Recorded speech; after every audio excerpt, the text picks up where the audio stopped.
Dobrý den. Připravili jsme pro vás přednášku o pravidlech a rizicích používání fyzicky aktivních látek a je to trošku upgrade toho, o čem jsme historicky povídali, ale my tady vlastně chceme mít na jednom místě připomenuto a pro vás i snadno dohledatelné k přípravkům a látkám, které používáte v různých růstových fázích, co vám vlastně můžou způsobit a kdy ten účinek může být pozitivní a kdy to má i svý rizika.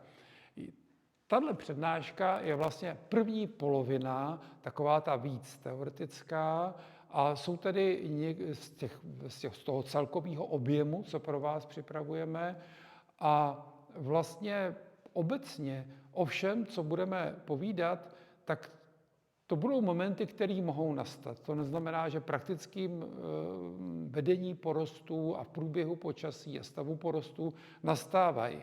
Nemusí, ale je dobrý si v souvislostech uvědomit a ukázat na ty konkrétní momenty a vlastně probrat si i jednotlivý růstový fáze.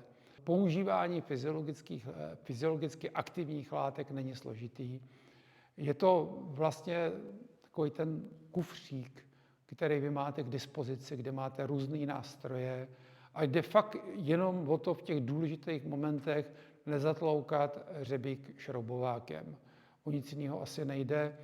A tady v té první přednášce my se budeme s Kamilem Krausem zabývat vybranými tématy, které vám řekneme v přehledu, a pod přednáškou budete mít odkaz na odběr zpravodaje, kde budou i třeba některé další konkrétní momenty, zvlášť v té druhé části přednášky, kde se určitě budete chtít podívat na různé tabulky používání koncentrace močoviny a odůvodnění a tak dále.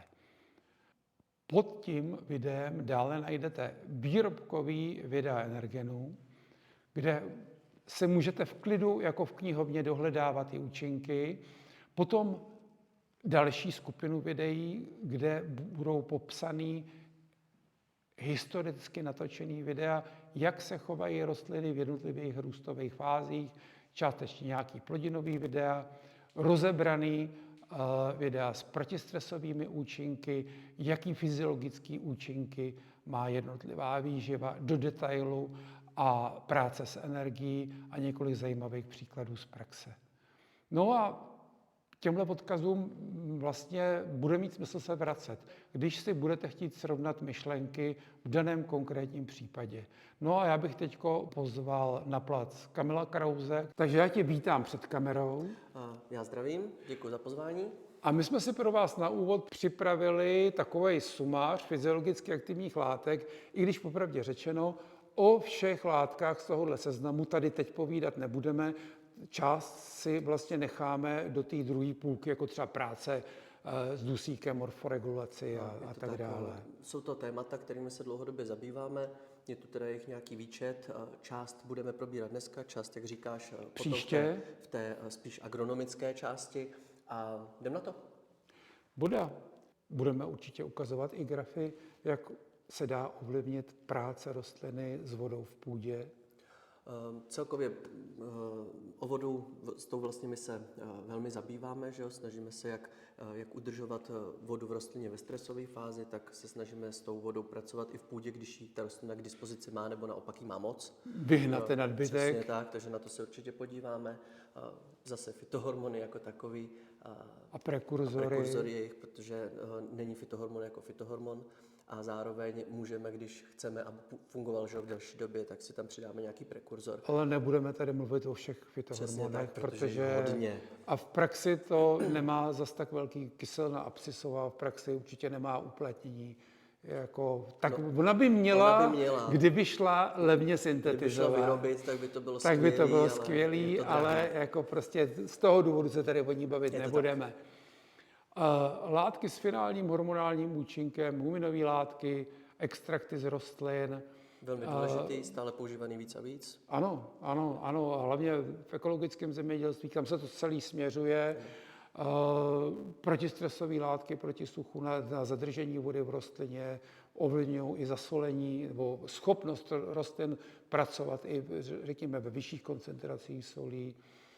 A obecně známé fyziologické látky, jako třeba kyselina jantarová, která už se používá od roku 81. Prostě celkově ty fytohormony a morforegulátory, ať už teda ty stimulativní, tak ty vlastně brzdící, že jo? Prostě A celkově. taky, Všecko. co nám tam dělá listová výživa, to taky probereme.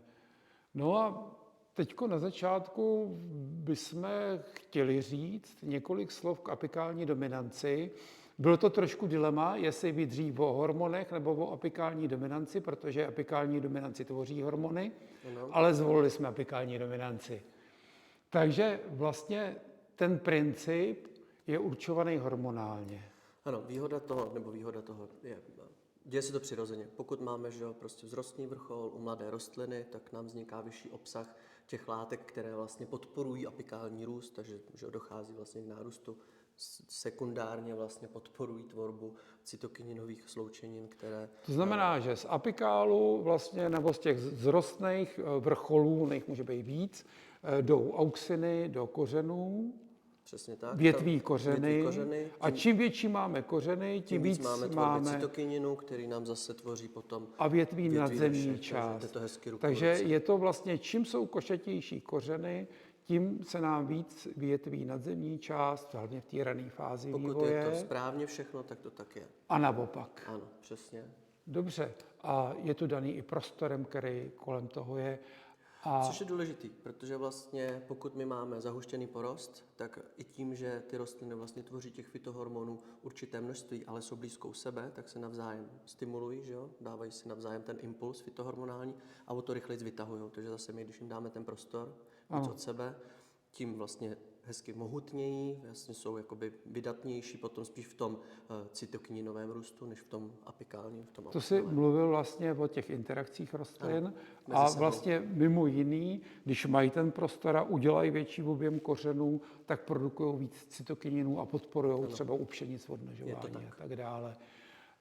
To znamená, že v tom výsledném tvaru, v tom finále, vlastně auxiny a cytokininy, jejich poměr určuje ten habitus, jak to vypadá, a že vlastně auxiny v té rané fázi vývoje rozvětvujou a dělají bohatší kořeny a cytokininy z kořenů, a oni se dělají jinde, my se dělají tam, kde se štěpí buňky, dělí buňky, takže ty cytokininy zase větví tu nadzemní část. Přesně tak. Takže když to máme navětvený nahoře i dole, tak máme připravený pěkný dynamo na to, aby ta rostlina potom vegetovala a vlastně překonávala šlapala dál. nějaký příchod problému. Protože... Hele, a příklad.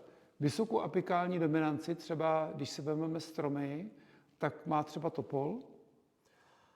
No, tam pokud... Ono je hodně druhů o těch sloupovitých topolech.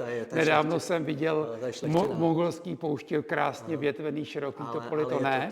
To ne. Ale samozřejmě, když si vezmeme strom jako takovej, tak primárně, že v těch horních vrcholových částech je nejvyšší obsah těch auxinálních látek. A oproti tomu třeba dub s košatou korunou má nižší míru apikální dominance. Ale hraje v tom zase roli, že jo, co to je za kultivar nebo co to je za rostlinný druh, takže tam je to daný i tou genetikou. A asi bychom neměli zapomenout, že vlastně tak, jak jako auxiny zvyšují apikální dominanci nadzemní části v té vyšší koncentraci, že cytokininy zase zvyšují apikální dominanci kůlového kořene, ano, což je zajímavý třeba u cukrové řepy, u mrkve a tak dále. Nebo už taky jsme to zmiňovali několikrát. Poměr tady těch dvou fytohormonů určuje, jakým směrem se nám posílají vlastně asimiláty.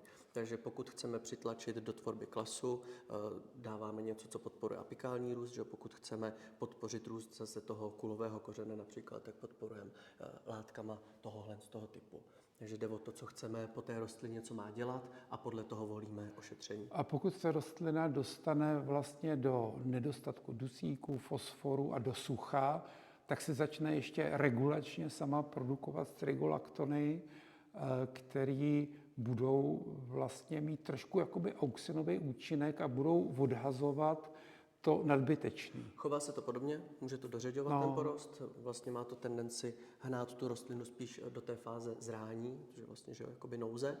No, jako končím, není tady jídlo, voda. Může to být ve vyšším měřítku, to může být problém, ale samozřejmě zase ta rostlina to syntetizuje z toho důvodu, aby tu stresovou fázi nějak překonala.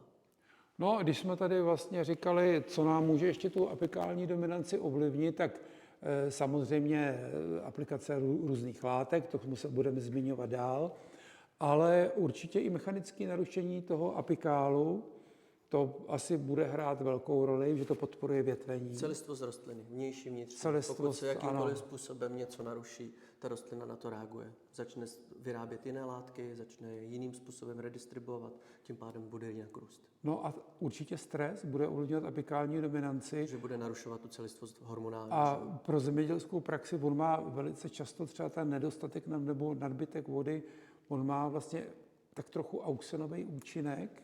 On se ve výsledku... Protože redukuje kořeny, ano, že jo? nadbytek vody přesně, on se redukuje kořenový systém, že ta rostlina pak má vlastně i problém s příjmem. A sucho taky. Vody, sucho taky, takže vlastně ta výsledná reakce je stejná jako u suchého stresu.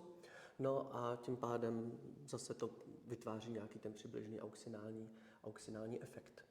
No a když se podíváme, co nám vlastně s apikální dominancí a nebo vůbec s životem té rostliny bude dělat výživa, tak dusík určitě nám bude způsobovat to, hlavně v hlavním období růstu, že ta dynamika té hmoty, je to jeden ze základních stavebních kamenů, že bude kvalitní. Je to tak zase, to je známý, že dusík, bez dusíku to nejde, prostě ta rostlina, aby vytvořila nějaký výnos, potřebuje určitý množství dusíku. Fyziologický zásah, vlastně každá aplikace hnojiva, nějaké podpůrné látky nebo i vlastně ochranné látky bývává fyziologickým zásahem, protože prostě ta rostlina na to vždycky nějak reaguje. Nicméně, když si probereme ty základní prvky, které tak by měly asi vždycky tam být. Tady by se měly říct, že veškerá výživa zrychluje vodní provoz. Asi většina. Jak kterým směrem, nemůžeme to říct paušálně, ale samozřejmě třeba, když použijeme močovinu, že dusík v močovinové tam formě, vůbec, tam je to jasný. Ano, tak prostě dojde k zrychlení vodního režimu. Draslík to taky bude dělat. No, ale když si teda projedeme nějak ty prvky postupně, takže tak jsme fosfor bude o energiích. Fosfor je zásoba, že? To je prostě základní prvek pro to, aby ta rostlina byla schopná tvořit energii, že? Adenosine trifosfát, toky vlastně energii. A proč je to důležité pro generativní orgány? No zase, že součástí všech těch návazných škrobů, zásobních látek, zároveň vlastně se předává v té informaci dál, takže bez toho to nejde. Takže fosfor nám dává vlastně možnost založit kvalitní, plnohodnotné generativní orgány, zároveň v kombinaci s tím dusíkem, to už jsme si říkali, to je vlastně stejný, protože aminokyseliny. A draslík, já bych tam řekl, že v tom hlavním období růstu vlastně je tam důležitý pro to, aby to jelo. Ano. Protonová pumpa. Je to tak, zase je to jeden z těch makroprvků, že? Je důležitý, je prostě důležitý.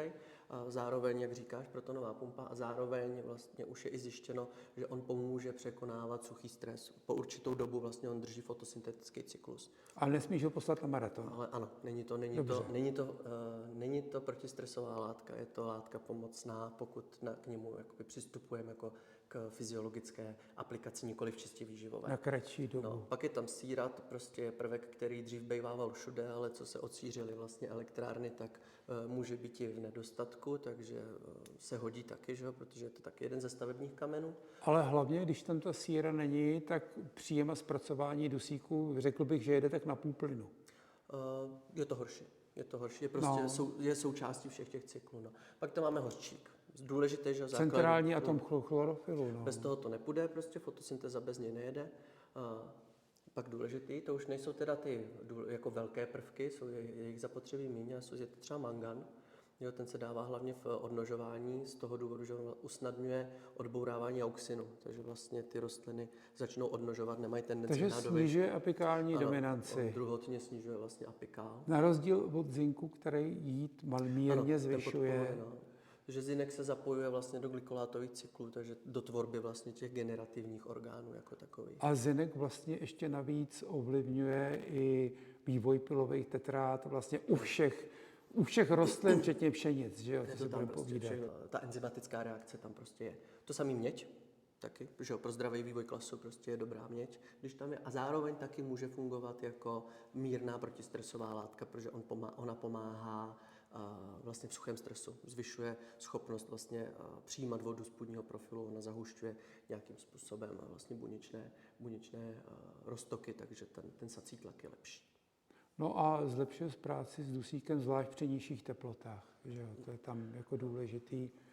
Bor. Klasika, velmi dobře pohyblový v půdě, to znamená, že se nám snadno vyplaví, že obývává málo, strašně špatně v rostlinách, takže je dobrý ho tam dávat, jak ty vždycky doporučuješ pravidelně, že jo? Ty to říkáš 3 decky na hektar? Ne, decku na hektar, jo, ale při krácení klidně půl litru, protože jako zpevňuje pletiva prostě, ano, tam je výborný. Prostě, a měď taky zpevňuje pletiva výborně. To vím, že jako bylo využívaný u jarního ječmene a že to bylo velmi, velmi dobře vidět, jako pruty. Pak máme železo, prostě prvek, který je důležitý pro příjem těch ostatních, že jo, aby byl v rovnováze. No a ono, když tam není, tak přestává šlapat nitrát reduktáza taky. Prostě nejedou ty ostatní cykly. No a molybden, prostě základní důležitý prvek zase pro tvorbu květu. U některých rostlin, když je v nedostatku, jak nám ani nevykvetou, že vyslepávání květáku, brokolice, tady ty srandy, ale ne, že by se nám to stalo u polních plodin, ale samozřejmě ta násada bude horší. No a když jsme jako u apikální dominance, tam samozřejmě podporou tvorby kořenového systému, když tam používáme fulhum, tak tím vlastně podporujeme větvení, indukujeme tvorbu cytokininů a ten účinek se dá říct, že tam je dlouhodobý, na rozdíl od aplikace cytokininu, která hned odezní. Že jo? Ano, to je tam stabilní účinek. Když se používají prostě fytohormony, tak je třeba si uvědomit, že tím, že jsou v nízkých koncentracích funkční, fungují napříč těma rostlinama, tak ta rostlina ho rychle nametabolizuje, rychle ho spotřebuje. Ano. Takže ten účinek je prostě razantní, rychlý, intenzivní, většinou intenzivní. A když potřebujeme ještě snížit apikální dominanci, tak k tomu manganu a třeba v humátu můžeme přidat i C, který taky vlastně způsobuje lepší odnožování anebo dotahování slabších odnoží. Že jo? Tak je důležité, kdy to tam dáváme. Že tam to rozpětí, že jo, když se netrefíme v období, můžeme způsobit zase poškození, nebo poškození, nepřímo poškození, ale jinou reakci, než očekáváme, protože... O tom se určitě budeme bavit v druhé půlce přednášky, protože jako těch rizik při používání morforegulace je tam poměrně dost. No. A když bychom chtěli zasáhnout mírně auxinově, tak ten zinek, o tom jsme se už tady bavili, na začátku diferenciace klasu u pšenic a potom vedlejší stébel ovlivňuje ty pilové tetrády, ale taky umí i mírně zvyšovat. Tohle je spíš doména, že tvoje a Petra, když děláte tady ty věci na vlastně jako v praxi, v té agregární části. Nicméně samozřejmě každý ten prvek, který prostě pomůže odbourávat zase naopak ten cytokinin nažene tu rostlinu do té finální fáze, tak bude působit mírně auxinální účinek. Je to ale jenom v tom případě, pokud těch odnoží je tam hodně a pokud potřebujeme zesílit hlavní stébla a produktivitu klasu, a potom má smysl i ta auxinová aplikace, že vlastně takzvaně ředíme pokud porost. To chceš udělat. A nebo v krácení použít dominantně trinexapaketyl, který taky pomáhá odhazovat ty slabší odnože. No a v praxi, když je silná apikální dominance a málo odnoží, někdy potřebujeme třeba v té 31 ještě dotahovat odnože a naopak nízká apikální dominance vede k vyššímu počtu těch produktivních stébel, což je často důležitý třeba u těch sladovnických ječmenů jarních, kde je tam výkon daný počtem klasů na metr čtvereční. Pak neměl dusíky přes 13. No a klíčový období, kdy vlastně se určuje nejenom kompletní architektura toho porostu, tak je to odnožování 21 až 29. V té době se určuje hustota porostu a potom se vlastně dostáváme do té 31, kdy už se určuje nejenom hustota porostu, ale i vlastně produktivita klasu. Tam už se ovlivňuje všechno. To je křižovatka, kdy vlastně by tam agronom v té 30, 31 ty porosty měl mít fyzicky projetý, protože se jedná o hodně. Jedná se o to, jak bude vypadat klas, měl by si to říznout, jaký tam má kořeny. A prostě všechno se tam děje v tom daném momentě. No, on se rozhoduje, jakým směrem vlastně chce tu architekturu dokončit. Jestliže ho chce doodpálit nějaký ještě odnože, které se mu tam nelíbí, nebo jestli naopak chce opravdu už to tlačit do vrchu, nebo naopak, jestli ještě chce podpořit něco dole. No a u řepky ta apikální dominance ovlivňuje vlastně to, jak ty porosty budou větvený, kolik bude šešulí na jedné rostlině, což je zase důležitý podle počtu rostlin na metru čtverečním a tak dále. No a u luskovin to ovlivňuje počet pater, květů a řekněme i finální velikost semen. No a shrnovat to moc nemusíme, protože jsme to shrnuli. A dostáváme se k auxinům. No, kde se tvoří, to jsme říkali, v apikálu a proudí nám vlastně do kořenů a přitahují si k sobě výživu. Ano, vlastně podporují ten tok vlastně spodních vlastně tím xylemem vlastně natahování roztoku s rozpuštěnýma živinama a vlastně redistribuci asymilátu po zbytku toho rostlinného těla. Oni nám vlastně říkají ty auxiny, nebo vlastně to, jak se pohybují v rostlině, oni nám říkají, kam má plynout ta výživa, kde je to pro tu rostlinu v tom daném momentě důležité. Jestli to má být ještě vlastně, že tvoříme kořenový systém a biomasu, anebo jestli už se tvoří vlastně ta nadzemní část, že ten kvalitativní parametr, to je ten výnos, který nás zajímá. Jo. No a když se vezmeme ty fáze jednotlivý, tak na začátku se startují asi všechny hormony, to je velká revoluce, štípou se zásadní látky. Ty mladý hormony, že jo? Mladý hormony. Giberelin. Ano, nikoli abscisová, která by to uspala. No a vlastně na začátku té vegetace v tom odnožování v listových růžicích, tam jsou nízké hladiny auxinů. Tam jako nejsou nějaký extrémně vysoký. Ne, protože zase není to v čem vyrábět, že jo? Ta nadzemní část je malá, takže spíš to stimuluje tím, že to je nízká koncentrace auxinu, to stimuluje ten kořenový systém. Ano. A pak vlastně v průběhu vegetace, když přibývají ty auxiny vlastně, jak se zvětšuje hmota vlastně a produkce, překlápí ta stimulace do té nadzemní části. A tím pádem se zvyšuje apikální dominanci a začne to letět nahoru. Je to tak. A hraje tam roli i prodlužující se den, že jo. No a samozřejmě pak přijde takový moment, kdy ta rostlina pšenice třeba dřív, že ta začne už v 31 diferencovat klas, ale potom po odkvětu ty rostliny, jejich generativní orgány řeknou, a my chceme nejvíc živin, my budeme produkovat nejvíc auxinů a za náma to půjde. Jde to nahoru. Jo, to vlastně je, a tady my vlastně využíváme fruktusu, ať už třeba do sladovnických ječmenů, anebo taky do révy vinný a do ovoce a tak dále. Podporu vlastně tvorby těch primárních asimilátů, jako jsou cukry, škroby, aromáty. A aktivátoru. Tady je to zajímavé a my, když jsme začínali s auxinama, tak vlastně jsme měli apikál a aktivátor. A já jsem si dlouho myslel, že apikál bude jednodušší nástroj na podporu toku asimilátů do zrna u pšenic. A vůbec. Jako ten aktivátor je měkčí, líp s ním pracuje a je prostě postavený tak, že ta práce, ten přesun asimilátů u obilnin konkrétně je tam daleko lepší a jednodušší než u toho apikálu, který je prostě surovej, hrubej, má to naředit nebo fouknout, nebo řekněme rozjet kukuřici a tak dále. No a rizika auxinů. Určitě jako nechceme ředit co už je řídký a zvlášť ne v přísluškových regionech, protože to sucho nám to taky vyředí. Sucho to umí taky, no. A ve druhé půlce vegetace, když nemají protistresový deštník, tak to taky nemusí být legrace. Nemusí to být legrace, ale může. Zase záleží, jak ten porost vypadá. Když je vláha, když je to hustý. Tak se to může hodit, ale samozřejmě má to riziko. Může to mít riziko. Že může se to hodit u sladovnického ječmene, pokud je velmi, velmi, ale vždycky je dobrý, že tam ještě protistresový deštník. Jo, protože to se umí snižovat dusíkové látky a zvětšovat baculatost zrn, prostě jak velký těžký zrna chcete. Takže Ještě brambor je důležitý.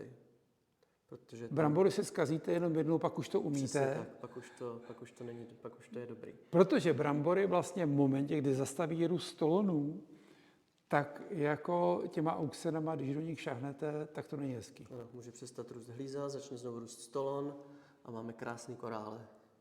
Ano, ano. A když zvednete výživu, máte krásnou sadbu. To jde, to jde, to je taky dobrý nástroj, ale jako nechcete mít obnovený růst stolenů v tom hlavním období růstu hlíz. To není dobrý. No a jak už jsme říkali, auxiny přijdou, říznou a odezní. Jsou rychlí. Jak jsou proti nim rychlí prekurzory auxinu, třeba paraminobenzová? To je sympatičtější, že ta rostlina vlastně se to z nich přetváří, takže účinek je vlastně totožný, ale je rozložený v čase. Takže je takový plynulejší, rovnoměrnější, přirozenější pro tu rostlinu. Stejně tak se dá použít jako parabenzolová, tak se dá použít tryptofan nebo i nějaký jiný prekurzor vlastně auxinu, ze kterého si ta rostlina ten auxin vlastně vytvoří. To znamená, že auxin je žiletka větší, parabenobenzová je taková příjemnější páka. Ano. A to znamená, že buď s tím umíš a máš to v metodikách a máš to ověřený, a nebo být opatrný. Nebo jistější cestou, jasně, pomalejší. No. Ale samozřejmě ten výsledek nebude tak jakoby rychlý, nebude tak prostě expresivní. No, fenolické látky, ty budou ještě pomalejší. Ano, to bude mnohem pomalejší, protože to se chová ještě jinak. Tam možná by bylo zajímavý říct, jaký vlastně vůbec. Oni vlastně zpomalujou odbourávání auxinů. A tam je hrozně zajímavý, že vlastně na začátku, že malinko zvednou hladinu auxinů a podporují tvorbu kořenů. A potom po delší době už jí zvedají ten účinek natolik, že zvedají apikální dominanci a už moc nepracují s kořenama. Takže jako můžou působit i negativně v řídkých porostech pšenic, v přísuškových regionech, tam jako bych z toho byl jako nervózní. No a kombinace auxinu s huminovými látkama je to taková, jak bych to řekl, vybalancovaná páka. Jde o to, jak je to namíchaný, že pokud by těch auxinů tam bylo moc, tak vlastně zvedá apikální dominanci. Ten humát je tam jenom, že tam je. Pokud je jich tam dobře, že, tak funguje v oboje hezky. Vlastně ten humát nám nějakým způsobem podporuje furt kořenový systém. Máme v apikálu třeba. Tak, a ten auxin nám právě zvedá tu apikální dominanci, že může to být velmi jako pěkná, vyvážená věc. A na full humus roky pracoval ty, ano, takže tam jsou nízký hladiny auxinu a spousta humátů, aby to pracovalo s kořenama, s kořenama. Na kořenový systém a potom druhotně nárůst biomasy, že? Čím, že jsou velký kořeny, tak to víc nám to roste nahoře. No a kombinace auxinu a nitrofenolátů některý jara doporučuji třeba, když jsou extrémně hustý porosty pšenic nebo ozimých ječmenů, tak doporučuji k našemu apikálu třeba i nitrofenoláty, protože ten apikál do toho řízne a ten nitrofenolát, když ještě vidíte, že vám do toho jde mineralizace a že prostě to nebude ten hustý porost řídnout, že i to počasí napovídá, že bude spíš se dohušťovat, tak ty nitrofenoláty to krásně dořeďujou ještě poměrně dlouhou dobu. Je to rizikový v přísuškových regionech a v řídkých porostech, ale tady to jsou momenty, kdy to odvede velkou práci. Teď vlastně přichází ten poslední bod té práce vlastně jako s auxinem jako takovým. Ten krásný graf, kde vlastně je vidět, že nízké koncentrace silně stimulují kořenový systém. Kdežto vyšší koncentrace stimulují nadzemní část a ono vlastně záleží na tom, jakým směrem posuneme tu koncentraci v tom daném přípravku, že jo? A podle toho se ta rostlina pak chová. Takže vlastně nemůžeš chtít od auxinu v obojí, aby dělal velký objem kořenů a současně ředil porosty a zvyšoval apikální dominanci. Nemůžeš chtít oboje najednou, buď jedno nebo druhý. A určitě ne v jedné dávce konkrétního přípravku. Přesně tak. Jo, to prostě nejde. Nejlepší je vlastně přidat k tomu huminové látky nebo řasy, když to chceme být jako přípravek jako na univerzálnější, aby uměl dělat ještě kořeny a zvedat apikální dominanci, anebo nízký koncentrace auxinů a uminové látky. Pak to je turbo na kořeny. No a cytokininy, tak to jsme říkali, tvoří se tam, kde se dělí buňky a hlavně v kořenových špičkách. Je to tak, takže vlastně probrali jsme to částečně, teď jenom to doklepneme. Proudí nahoru. Ano, upravujeme ten jakoby boční růst těch rostlin, že aby mohutněla, košatěla, narůstala vlastně v objemu u obilovin, vlastně podporuje dělení odnožovací uzliny, že přibývají odnože.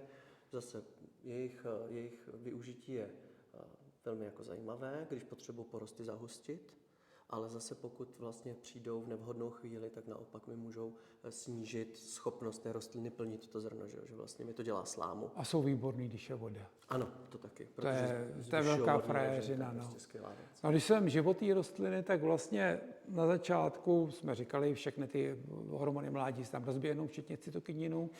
A u mladých rostlin, no tam vlastně chceme mít kořeny, aby jsme měli cytokininy, aby jsme odmnožovali třeba u pšenic. Zároveň chceme například, vlastně nebo i listový růžice. Ale celkově chceme podpořit, že ten kořenový systém na začátku, aby byl připravený, že většinou v té vegetaci to sucho není na začátku. Že je později, takže je potřeba tu rostlinu dostat do té hloubky, vlastně, kde ta voda bude. Kořeny a cytokininy morforegulují nadzemní část. To, je to dobrý. A nebo budou zvyšovat apikální dominanci kulového kořene, což taky může když být nechceme mít jako větvenou mrkev nebo cukrovku. No v tom hlavním období růstu, tam už nad nima trošku dominují auxiny. To i chceme, že jo? To i chceme. My nechceme prostě, aby to v hlavním období růstu odnožovalo, my chceme, že aby ta rostlina už sílila a vlastně tlačila to spíš do toho přechodu, do té generativní fáze. No a ve finále už je tam vůbec nechceme, chceme je tam, ale jako nechceme, aby dominovali, protože toho se budeme dotýkat za chviličku i v těch rizicích. No, ty rizika určitě způsobují, je to jednička podpoře odparu vody. Ano, pokud se použije v nevhodnou absolutně jednička. Můžeme tu rostlinu prostě usušit, že ona prostě ten green efekt tam je ohromný. Ta rostlina prostě, jakmile má ten cytokin k dispozici, tak jede. Prostě, ano, jede. Ale ona i dělá hmotu. Dělá, tak on bere dusík, jede. Ona když odpařuje, tak prostě dělá hmotu. Tak jo, ale odpařuje. Je důležité si uvědomit, že v druhé půlce vegetace, když máte přísušek, tak ty cytokininy vám můžou způsobit krásnou zelenou hmotu. To se stalo letos, ne? Nebo to loni, 2025, ale nepustějí to do toho klasu, no, takže to snižovalo to, že objemovku, ty zrna byly vlastně malý. No. Ale za to byla pěkná sláma, spousta zelených hmot. A tam tehdy, v tom momentě, my jsme to tak moc nevnímali až zpětně, když jsme to vnímali, tam tehdy velký význam mělo použití třeba v pšenicích aktivátorů, v řepkách stimulu s posledníma fungicidama, protože tam to chtělo dát velkou páku proti tomu, protože cytokininový stav byla velká páka proti plnění do semen a do zrn. Jo? A jenom řekněme regionálně, ale byla. Jo? A zvlášť pokud se tam použili cytokinový přípravek, tak už o tom ani nemluvím. A samozřejmě nepatří ani do hustých porostů obilnin, protože hustý porosty hustší mít nechceš, tak chceš mít nízkou produktivitu klasu a tak dále. A chceš mít vysoký výnos, vysoký počet velkých těžkých zrn z metru čtverečního. To chceš, ale ne malých hubených. No a samozřejmě v nedostatku vláhy a v hlavním období růstu, ale zvlášť ve druhé půlce vegetace, jako tam bych byl prostě opatrnější. Už to tam úplně nepatří. Protože jako to zrychluje vodní provoz. Ale může být chladný, vlhký jaro a všechno bude zajímavé.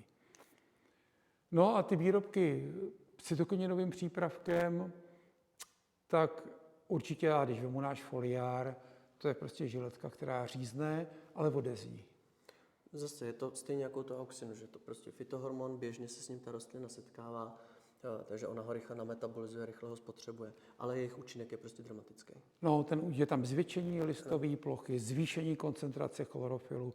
Ty jsi měřil i výkon fotosyntézy, Jo, to je masakr. No, protože Jo. zase ono to začne odpařovat, že jo? Takže jakmile ta rostlina prostě začne prohánět tu vodu tím průduchem, tak zároveň začne intenzivně fotosyntetizovat. A dělá sušinu. Zahustí se chlorofil, takže i vlastně ten aparát je vydatnější, je tam prostě ta továrna je větší. Celkově je to Jo. prostě A intenzivně. když použijete močovinu, tak vlastně za 40 minut už vám ta močovina je rozvedená v celé rostlině a 5 kg močoviny na hektar už má silný cytokinový účinek a v podstatě vám způsobuje všechno to, co jsme tady říkali, proto už jako dávno neříkáme, nebo máme velký Mluvíme teda o močovině přes rozpuštěné Rozpuštěné, močovině, ano, děkuju. to půjdou. Ano, prostě v tom konci té vegetace, zvlášť když jsou přísušky, ta močovina, už tam může být velký problém a daleko jednodušší je tam použít jiné formy dusíku a k tomu se dostaneme až v druhé přednášce. No a kombinace cytokininu, huminových látek nebo mořských řas, to je příklad třeba ten náš foliár, o kterém jsme tady povídali, ten je postavený. Když je třeba kukuřice na vysoké hladině spodní vody, v deltě někde, ne v deltě, ale kde jsou blízko řeky, anebo když je dostatek vody, jako nemáme nic lepšího, co by udělalo vyšší výkon v cukrové řepě, když je voda taky. To prostě jako to je tam výborný. A zároveň, když ta rostlina že je delší dobu v té vodě vlastně stojí nebo ve vlhké půdě, tak zase ty kořeny uhnívají, nebo když jsou delší dobu anoxické. Takže zase dobrý, že ten cytokinin, že mu podpoří zase nárůst těch nových kořenů, takže té rostlině to pomůže se Hlavně příkladně zpamatovat. kulovýho kořene. No a samozřejmě už jsme tady mluvili o cukrové řepě, tam prostě ovlivnění růstu kulového kořene i třeba v té první půlce vegetace může mít velmi pozitivní vliv na vytváření předpokladů lepšího zvládnutí sucha, fyzických předpokladů, že ten kulový kořen si dál prostě šahne. No a huminové látky můžeme tady rozdělovat podle původu, protože jsou, já nevím, z uhelných humátů, saprobely, z rašeliny.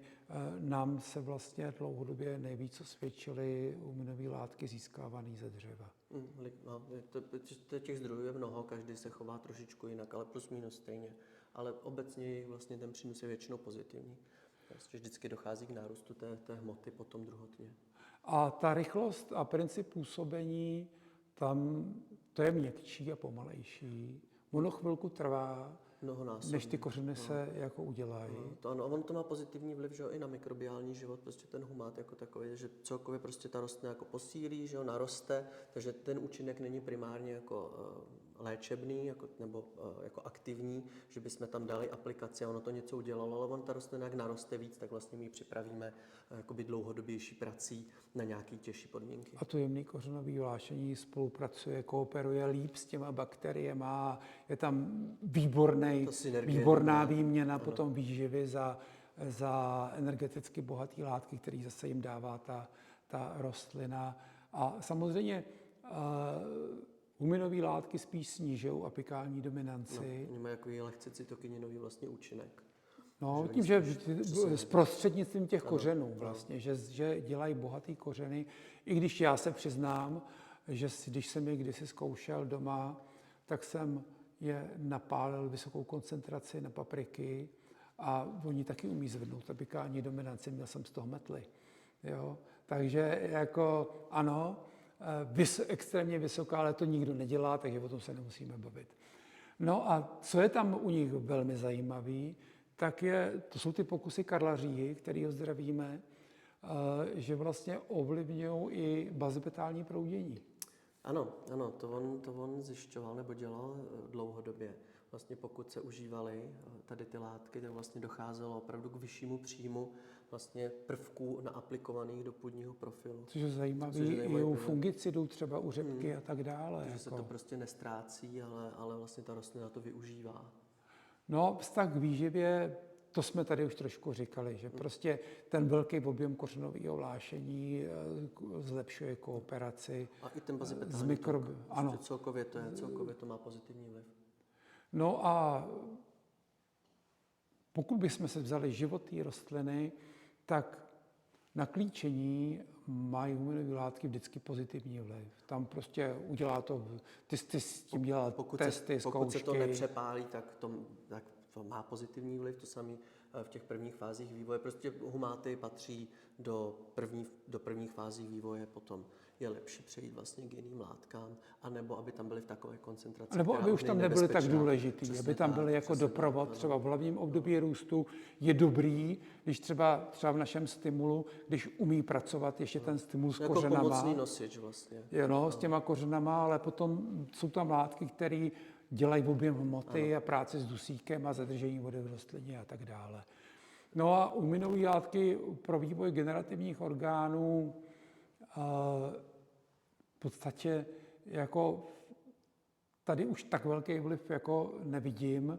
Spíš na začátku té vegetace vytváření těch předpokladů pro to, aby ty generativní orgány byly pěkný. To založení. Je to opravdu ty první fáze toho vývoje. Ano.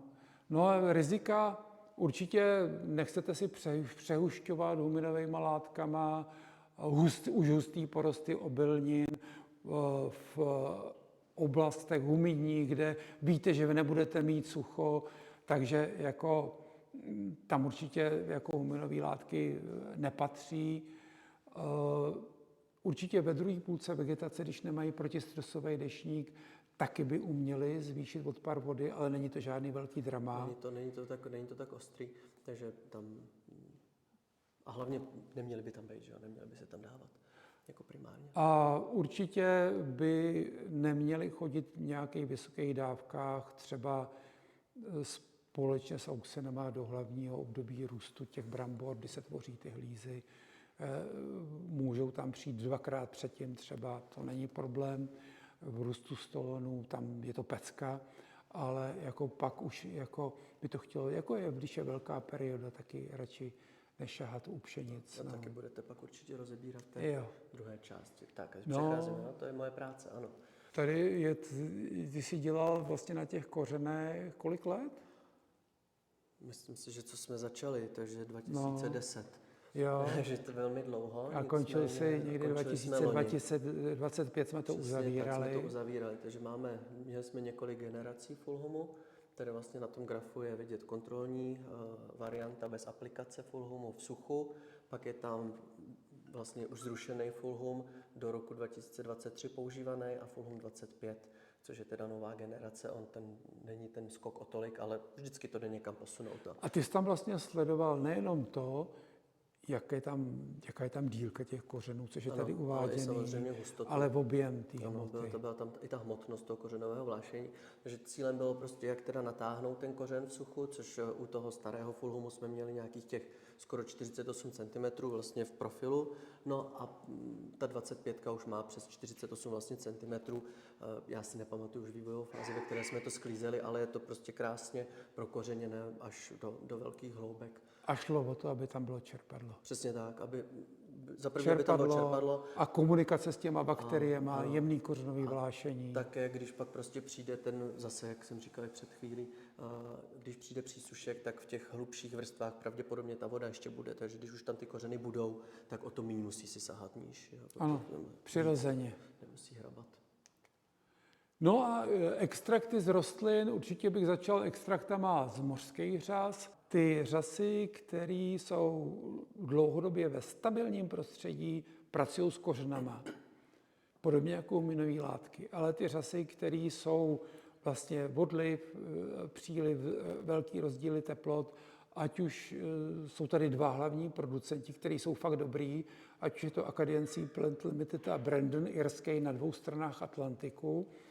A tam je ten rozdíl i nejenom v tom, že mají i protistresové látky, ale i tam to bude i jinak postavené. Oproti jiným extraktům, vlastně my tady máme celý balík, že jo. Ta řasa, on to vlastně není extrakt, ta řasa se dělá tak, že se rozmixuje vlastně a z toho se, že jo, pak dělá ten produkt. A tam je celý balík, že jo? Jsou tam fytohormonální látky vlastní té rostlině, jsou tam jiné látky, které si ta rostlina syntetizuje a zároveň jsou tam agarózy, které jsou vlastně jako bohaté na energii, takže je to balíček všeho, co se dá udělat. Vlastně nevím o situacích, že by se dalo řasama předávkovat, vlastně ta aplikace je pozitivní. Vlastně můžou zvedat apikální dominanci v extrémně vysokých dávkách, ano, to asi jo. A ta rychlost a princip působení, já bych to srovnal s těma huminovými látkama, ale na rozdíl od těch huminových látek si myslím, že tam je větší hormonální bohatost a i protistresový účinek. Je to balík, ta řasa je prostě balík. Zase ty huminové látky jsou tam fulvokyseliny, huminové kyseliny, že jsou to nějaká skupina, když ta řasa prostě má všechno. Je tam prostě celý balík, jsou tam vlastně i aminokyseliny, že vlastně v rámci těch řas, takže tam opravdu je to balíček pro tu rostlinu, že si z toho může vzít, co potřebuje a mělo by to být většinou dobrý. No, vliv na kořeny apikální dominanci, to je asi srovnatelný s huminovými látkama, to nám nebude velký rozdíl. A vztah k výživě, no já si myslím, že prostě když na začátku vegetace uděláme velký objemy kořenového vlášení, takže ten příjem té výživy bude větší. No, ještě druhá zajímavost, vlastně oni lepí, že jo? Takže pokud to máme v postřikové jíše, tak vlastně ono nám to drží na povrchu toho listu. Myslíš třeba bor, který je pomalu přijatelný, že ho tam drží? Asi by to drželo nejen toho, cokoliv, prostě co tam bude, tak vlastně bude to vlastně tu smáčivost upravovat nějakým způsobem. Že když nepřijde slejvák, takže ty ranní rosy to tam budou ještě dávkovat třeba několik dalších dnů. Mělo by to tam vydržet. Když to jde s výživou. Já si myslím, že řasy díky třeba vyšší ceně oproti humátům, že se používají spíš v tom ekologickém zemědělství, ale analogicky jako humáty pominuli ty protistresové účinky a tu určitou bohatost. Takže to, co jsme říkali u těch huminových látek, jak je tady podobný. A riziko, no, asi jenom u přehuštění porostu obilnin, no, jako tam žádný. Oni se opravdu, třeba máme algan a my víme, že jako málo kdy to takhle řeknu, protože tam jsou i jako rizika a člověk by o nich měl mluvit, protože jako vás nezajímá, jak máme úžasné přípravky, ale když si s tím můžete taky letos podělat. Ale třeba u toho alganu tam od klíčení až po, řekněme, půlku vegetace až do toho hlavního období růstu furt to má smysl a pak už nejenom, že by to nemělo smysl, ale má to smysl třeba, už zase se dá používat u některých plodin réva vina k ovlivnění třeba v té ekologii, práci s cukrama, velikost. Bude to zvyšovat prostě kvalitativní parametry. No, buď to pomůže, nebo to nic neudělá. Ano. No a další extrakty z rostlin, tak určitě máme tady velkou skupinu, o kterých nebudeme vůbec hovořit. Jsou extrakty z rostlin výborný s pesticidním účinkem. Klasický příklad třeba je ta Azadirachta indica, která se používá. A nebo extrakty z jehličnanů a některých dalších rostlin, které mají třeba protistresové účinky, co my třeba používáme, ať už v klasickém Cleanstormu, tak i zvlášť v tom Cleanstormu E, který měl výborný třeba účinky, když jsem ho testoval ve srovnání s fungicidama, tak šel strašně vysoko nahoru, ale není tam kurativní účinek. Je to jenom tak, že ta rostlina se zvedá hladinu fytolexinů a zvyšuje práh tolerance k houbovým onemocněním. To taky a zároveň vlastně se tam, oni většinou ty jehličnany, že mají různé fenolické látky nebo tam mají alkaloidy, které vlastně jsou fungicidní.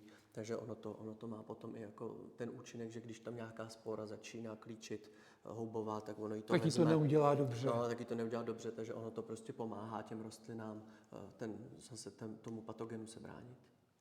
No a teď se dostaneme ke stresu a úplně na začátku bychom si měli říct, že stres může působit pozitivně i negativně. Aby jako tady nebylo to, že jako stresový účinek a stresový účinek jako... Stres, jako pozitivní stres, ono to zní vlastně legračně, že jo? Ale pokud je rostlina nebo živočich vystaven stresu, který ho nezabije, tak ho posílí.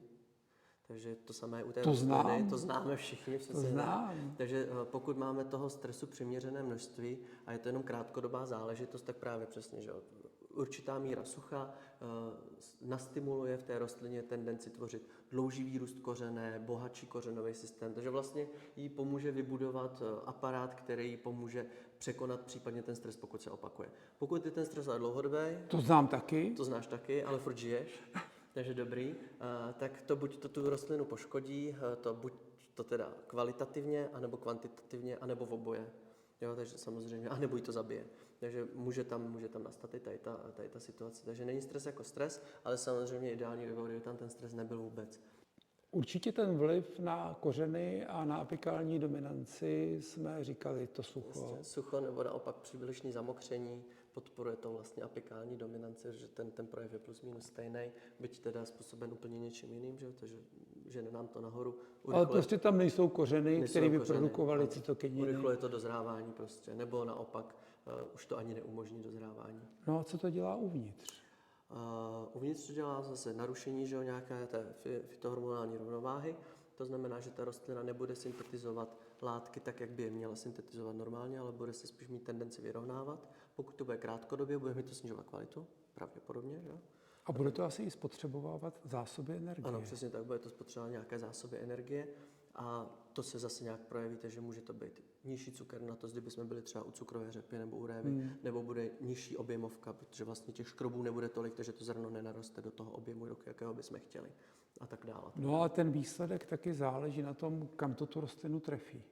Jo, může se stát, pokud ta rostlina ještě bude ve fázi, kdy bude odolná vůči tomu danému stresu, pšenice na jaře, že jo? Když vlastně jsou mrazy kontinuální, pšenice vydrží. Přijde obleva, ona prodýchá vlastně cukry, které chrání odnožovací uzlinu před vlastně promrznutím a přijdou potom mrazíky, tak vlastně máme ohromný vymrznutý kola, že jo, v tom poli. A když zůstaneme u té pšenice, když je třeba hustá a ten stres, ten silný porost naředí, tak to vlastně přirozeně zvedne nebo zesílí ty hlavní stébla a přirozeně už se začnou vytvářet i produktivnější klasy, když ten stres bude dostatečně krátký. Ano, může to takhle. Pak už to začne zkracovat, pak už by to zase začalo... Není stres jako stres. Ano. A nikdy nevidíme úplně dovnitř, proto je dobrý občas řezat si i ty stébla, aby člověk do toho viděl. No a v podstatě, jaký máme řešení? No tak určitě mít silný porosty, dobře založený, mít starou půdní sílu. Tahle ta kombinace vám strašně moc pomůže. To je jako argument některých agronomů, a mají pravdu svatou, že když to mají dobře založený ze začátku a silný, že ty rostliny si dokážou s hodně momentama poradit. Ale nikdy nám to příroda nebo podmínky neumožňují. No a fyziologicky, o tom tady budeme povídat dál, To budeme pokračovat. tady, že vlastně můžeme ovlivňovat zadržení vody v porostech a pak je tam výživový most. A ten zase je ruku v ruce s tou fyziologií. Pokud budeme mít prostě fyziologicky zdravou rostlinu, tak ona prostě si sáhne že zase do větší hloubky, vytáhne víc těch živin, poradí si s tím. Takže pokud bude prostě dobrá půda s dobrou zásobou živin, že, tak ta rostlina to prostě bude zvládat. A když tam přijde tu sucho, v podstatě, která mimokořenovka tam má význam dominantně? V suchu, mimokořenová výživa. No, Tam máš ty vaše fosforovo, cukrovo, že huminové věci vždycky jste tam dávali a vlastně to většinou fungovalo. Prostě ten fosfor pomáhal a s tím cukrem vlastně překonávat. protože fosfor vlastně sám pomáhá vytvářet energii, vstupuje do ATP. No a o tom cukrovém mostu si mě chromové dělají legraci, ale jako ta energie, protistresové látky a výživa jako přes to období sucha, ten, kdo to má odzkoušený, tak ví, že to tam prostě funguje. A když jsme u toho, můžeš tady teď popsat, o nějakých principech vlastně fungují energieny. Tam to není ten moment, že by okamžitě ovlivňovaly rostliny, když jsou v suchu, ale oni je spíš připravují. No, ty narážíš na prohlin, předpokládám. Ano, určitě.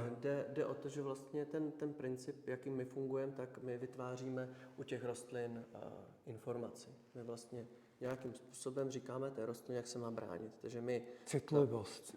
Ano, přesně tak. Že my vlastně ji informujeme, jak ten daný stresor vypadá, jak funguje a jakým způsobem ona se má bránit. Takže my vlastně vytváříme té rostlině potenciál k indukci těch protistresových látek, například aminokyseliny, prolin nebo dalších samozřejmě látek, které ta kytka má k tomu, aby překonala ten stres. A oni vlastně potom přes zvýšenou citlivost umí pracovat s abscisovou a přes oxid dusnej si přizavírat průduchy. No. Tady asi říct je důležité, že nezavíráme průduchy, Nezavíráme. že to nejde fyzikálně. No, asi by to šlo, ale ano. proč by to udělala? Ano. By nemohla by dýchat. Protože by byl konec. Respirovat. Všichni dýcháme. No. Tak, přípravky, jasně. Tady máme takové 2 kategorie. Ta první, že máme stimul, ten je spíš do začátku vegetace. Ten je postavený i na tom, že vlastně nejenom, že pracuje s tím protistresovým účinkem, ale má za úkol dělat ještě trochu kořeny a dělat v objem hmoty, podporovat práci s dusíkem a udělat velký silný porost. Růst, přesně tak. No. Když to 3D a Fructus vlastně ty byly modelovaný do těch finálí, že jo, do toho konce té vegetace, aby podporovaly, že jo, právě tvorbu cukru, fyziologický nárůst nějakých těch aromatických látek a samozřejmě tím pádem druhotně třeba nárůst zrna, protože cukr, že pak je škrob a pak jsou A mají ostřejší účinek, mají velmi silný účinek. No vlastně nejsilnější, že jo, na sucho mají největší množství protistresových látek. No a když se podíváme na ten stimul, když jsme mluvili o tom objemu hmoty, tak ty si vlastně dělal tu jeho schopnost trhat vodu z půdy, jak já s oblibou říkám. Ano, trháš vodu z půdy. Ano. Jde o to vlastně, že my pokud naaplikujeme látky, které navyšují sací tlak rostlin, tak vlastně vidíme, jak kontrola vlastně v té suché fázi nějakým způsobem saje vodu z půdy. Pak byl teda starý stimul, protože to bylo vlastně ve stejném režimu jako fulhumy, to bylo ve stejném období zkoumání, tak vlastně ten sací tlak se navýšil, to znamená, že ta rostlina byla schopná tu vodu, jak ty říkáš, urvat i ve fázi, kdy třeba už ta kontrola by to nedokázala. No a pak teda máme tu novou generaci, což je 25, ta nabývala vlastně těch nejnižších hodnot osmotického tlaku nebo vodního teda tlaku, aby dokázala té vody nasát asi nejvíc. Nebo Říkáš, o moc víc už to nešlo. O moc víc už to nešlo, nebo možná šlo, ale zatím to neumíme, ale pokračujeme, takže uvidíme, co dál. No a když se podíváme na fyziologické vlastně zásahy v rámci sucha, co tam můžeme používat, tak určitě první taková velká skupina jsou huminové látky a řasy, které vytváří předpoklady. To, co jsme říkali Velký silný kořeny, když zredukujou, zůstane vždycky víc, než z malých kořenů, který zredukujou v tom suchu. Takže prostě začínáme na začátku vegetace, silný kořen, velká kytka, lepší kytka. A v podstatě i nízké dávky fenolických látek tam můžou fungovat, řekněme, v kombinaci s huminovými látkama na to, aby se tam vytvářely kvalitní kořeny. No, a to jsme skončili s těma předpokladama. A když se dostaneme už přímo do sucha, a tady je nutno říct, že všechny látky, které ať už používáme my, nebo který používá i konkurence, že všechny vždycky fungují nejlíp, když jsou používaný včas. Je to tak, no. Obecně prostě ta rostlina potřebuje mít čas na to se připravit. Nehledě na to, že ona nemůže utíct, že ona je prostě vázaná s tou lokací. A to je prostě to, co je ten hlavní problém, že my ji nemůžeme přemístit do stínu, aby ona se připravila na to, že je horko a pak ji vrátit ještě na ten úžeh. Ona prostě tam přijde horko, bude horko. Ta voda, která uteče z toho porostu, tu tam nevrátíme, přesně pokud tak. Nenaprší teda, ale když nenaprší, tak je to blbý. Takže dostaneme se k brazinosteroidům, tady asi EPI24, epibrazinolit. Ty máš s pokusama různé zkušenosti. Co jsi mi říkal, tak on je výkonný a ostrý. Ano, zase je to fytohormonální látka, byť teda je napsáno, že to je brazinosteroid, ale je zařazená mezi fytohormony. Je to výborný, funguje to rychle, funguje to při velmi nízkých koncentracích, je to krásný, ale má to svoje rizika, protože je to má to přesně ten efekt je vysoký za nízké koncentrace. Ale pokud to bude ve vyváženém produktu, tak to bude velmi, velmi jako dobrá látka. To znamená, musíš to umět používat a v podstatě může tam být i velký problém v době tvorby kořenů, kdy vlastně on razantně omezuje i tvorbu kořenů. Může omezovat i tvorbu kořene, nicméně my ho tady máme vlastně že z toho důvodu, ne že bychom ho používali, ale že to je momentálně, protože brazinosteroidu je hodně, ale tenhle ten je zaregistrovaný, ten se používat smí a už i v přípravcích je normálně smí. Už delší dobu to není. To jako teďko jsi mi připomněl, máme tady takové ty věci, které se používají hodně. Jo, nebudeme tady zmiňovat všechno. Aminokyseliny, proliny, betainy, proliny paměťová látka sucha, ty jsi s tím dělal rozsáhlý pokusy. Jo, taky jsme si s tím hráli, nicméně zase do produktu jsme si to nepřidali, protože nám to nepřišlo výhodný, ale zase jsou produkty, kde je tato aminokyselina, normálně fungují, jsou jako fajn, není tam problém. On jako solovka je problém. On by neměl být úplně separátně, ale on není nikdy separátně. Ne, není. Oni vždycky k němu něco přidají, co vlastně on potřebuje co něco, co vlastně trošku podpoří protonovou pumpu a vyváží i práci s vodou. Zrychlí ten provoz té rostliny. On může, když se tam dá vlastně ve vyšších koncentracích nebo se umístí nevhodně, tak on navodí v té rostlině vlastně stresovou reakci na sucho. To znamená, že ta rostlina přivře průduchovou štěrbinu, začne tou vodou šetřit, ale když je tam vlastně umístěn nevhodně, tak on vlastně může zpomalit fotosyntetickou reakci. Takže může zmenšit objem hmoty. Přesně tak, on sníží vlastně růst. Takže když mu přidáš třeba, nevím, měď, draslík, tak už to trošku... Může to nějak srovnávat. No, tam nic se zrovna používá vlastně v kombinaci s prolinem velmi často. A betainy, ty hodně pracují s koncentrací i, řekněme, doprovodných barviv, že jo? To je zase taky, protože zase betainy, to je jiný princip. Prolin jako takový vlastně ovlivňuje transpiraci nebo vodný režim. Kdežto betainy jsou spíš přes jako fotosyntézu jako takovou, protože ty chrání rubeskoenzym. Takže pokud přijde vlastně přísušek nebo něco, tak oni podrží tu rostlinu vlastně, aby nekolabovala a ta fotosyntéza probíhá vlastně dál. Takže každá tady ta aminokyselina funguje trošku jinak, ale jejich přínos je vlastně vesměs pozitivní, pokud toho není moc, nesmí to být moc. Dobře, musí k tomu být i jako dobrá cílená metodika, určitá suma zkušeností, což většinou je, teda, aby jsme zase jako kyselina pidulová, to je vlastně biostimulace práce s dusíkem, podpora práce s dusíkem, začíná se používat, nebo se používá a myslím si, že tam že tam má pozitivní vliv i na energii porostu. Taky si s tím určitě začneme hrát, aby jsme zjistili, co to je přesně. No a z výživy se lze využívat i, řekněme, na zpevnění buněčných stěn a snížení odporu vody křemík. Zase platí, že musí být včas ta rostlina zpevněná, že v době stresu už jako je většinou pozdě. A draslík. To jsme říkali už na začátku. Neposílejte sprintera na maraton, jinak dobrý. To ty říkáš rád. Ano. Že prostě pokud on pomůže, že ho podržet tu rostlinu vlastně přes ten přísušek, ale nesmí to trvat příliš dlouho. On potom vlastně zase začne docházet ta voda, protože tam není prostě nějaký úsporný režim. Tady já bych jako řekl, že naší velkou výhodou je to, že vlastně že jsme se začali zabývat těma protistresovými látkami už před 16 lety. A druhou naší velkou výhodou je, že ty jsi nám začal říkat po měřeních, co se v těch rostlinách děje. Je výhoda, že to děláme opravdu už dlouho. Je to prostě dlouhá doba. Jako, ať už třeba Fructus 3D, to jsou vlastně ty nejtvrdší, nejsilnější páky. Ty mají velmi silný účinek, ale tady třeba zrovna u toho 3D a Fructusu, tam je potřeba zmínit, že na začátek vegetace opravdu nepatří, u obilnin třeba, u řepky a tak dále, protože můžou omezovat růst kořenů. Nemůžou, budou to dělat. Ano, ten protistresový účinek je silný a ten negativní účinek na kořeny taky. Takže vlastně tyhle ty silný jsou vlastně do toho hlavního období růstu a dál. Ten produkt má důvod, ano, kam je určen.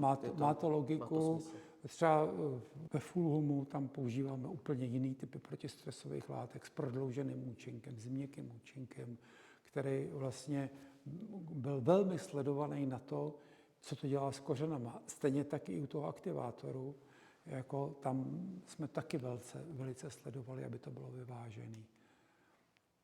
No a když se dostaneme k nadbytku vody, tak je to stejný jako u nedostatku. Stejný jako stejný to podobný, není, vnitřní výsledek je podobný, nicméně operace proti tomu jsou jiné. Buď to teda mechanické, o tom se snad budete zmiňovat potom. Mít propustnou půdní desku a mít starou půdní sílu, využívat cytokininový účinek, pokud je začátek vegetace, tak můžeme prostě spoustu té vody prohnat skrz ty průduchy a naopak ji využít, že jo? Protože prostě ta rostlina, když bude odpařovat, tak bude fotosyntetizovat. Zvlášť v synergii třeba i s mimokořenovou výživou. Tam může přijít i močovina přes list na začátku vegetace.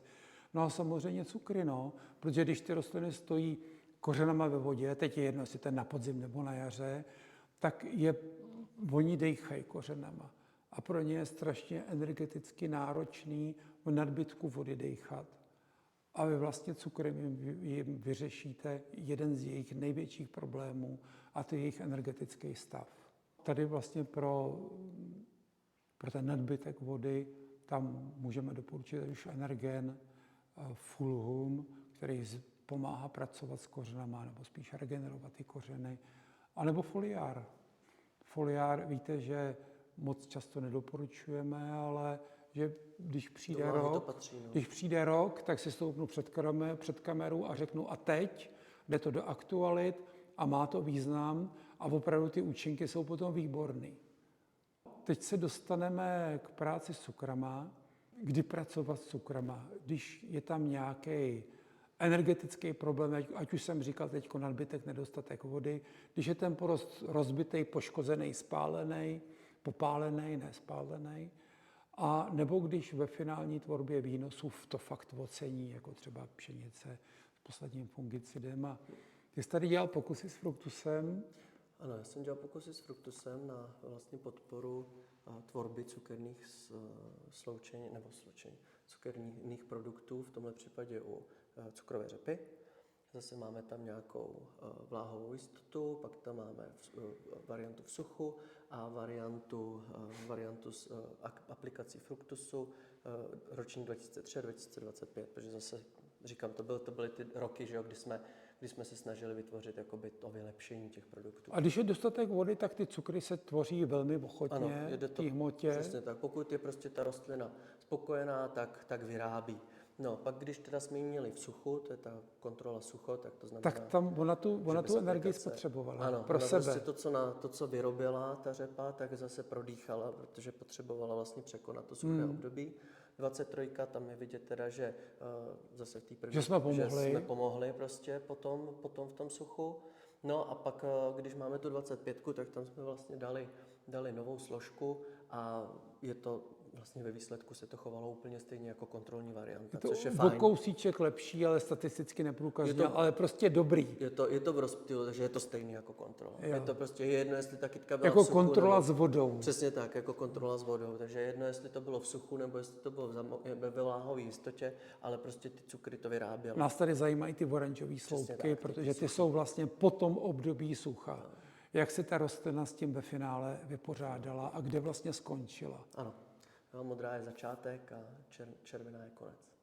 No a my vám děkujeme za pozornost a budeme vám přát, aby těch momentů, kdy nastávají problémy, bylo co nejméně a aby na těch křižovatkách, kdy nastávají nebo kdy můžou nastávat problémy, jste měli co nejjednodušší a nejlepší orientaci. A hlavně přejeme jako vždycky dobrý průběh počasí a dobrý ceny. A hodně zdraví. A hodně zdraví, to je taky dobrý. Mějte se hezky.